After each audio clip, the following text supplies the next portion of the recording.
Hello नमस्कार दोस्तों, आपका हमारे चैनल पर स्वागत है।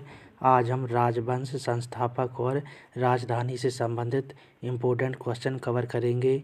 दोस्तों, इस वीडियो का आपका एग्जाम में एक क्वेश्चन तो ज़रूर छपा मिलेगा। तो चलिए, पहला प्रश्न है, हर्यक वंश की राजधानी थी पाटलिपुत्र और इसके संस्थापक थे बिंबिसार थे हर्यक वंश के संस्थापक। क्वेश्चन नंबर सेकंड है, शिशुनाग वंश की राजधानी थी वैशाली पाटलिपुत्र और शिशुनाग वंश के जो संस्थापक थे वो थे शिशुनाग। चलिए, नेक्स्ट प्रश्न है, नंद वंश की राजधानी थी पाटलिपुत्र और नंद वंश के जो संस्थापक थे वह थे महापद्मनंद। नेक्स्ट प्रश्न है, मौर्य वंश की राजधानी थी पाटलिपुत्र और जो मौर्य वंश के संस्थापक थे वो थे चंद्रगुप्त मौर्य। इम्पोर्टेंट क्वेश्चन है, याद रखना। मौर्य वंश के संस्थापक थे चंद्रगुप्त मौर्य। अगला प्रश्न है, शोक वंश की राजधानी थी पाटलिपुत्र और इसके जो संस्थापक हैं वो थे पुष्यमित्र शुंग थे संस्थापक।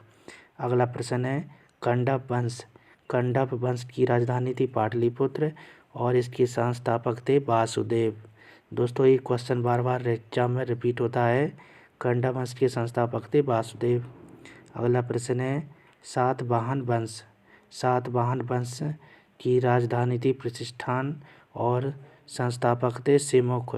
सातवाहन वंश के संस्थापक थे सिमुख। अगला प्रश्न है, गुप्त वंश।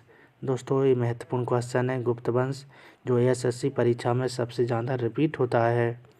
तो गुप्त वंश के संस्थापक थे श्रीगुप्त और राजधानी थी पाटलिपुत्र। गुप्त वंश के संस्थापक थे श्रीगुप्त। अगला प्रश्न है, हूण वंश की जो संस्थापक थे वो थे तोरमाड़। दोस्तों, इस वीडियो का आपका एग्जाम में एक क्वेश्चन तो ज़रूर छपा हुआ मिलेगा। तो एक क्वेश्चन ये वेरी इम्पोर्टेंट है, याद रखना सभी प्रश्नों को। दोस्तों,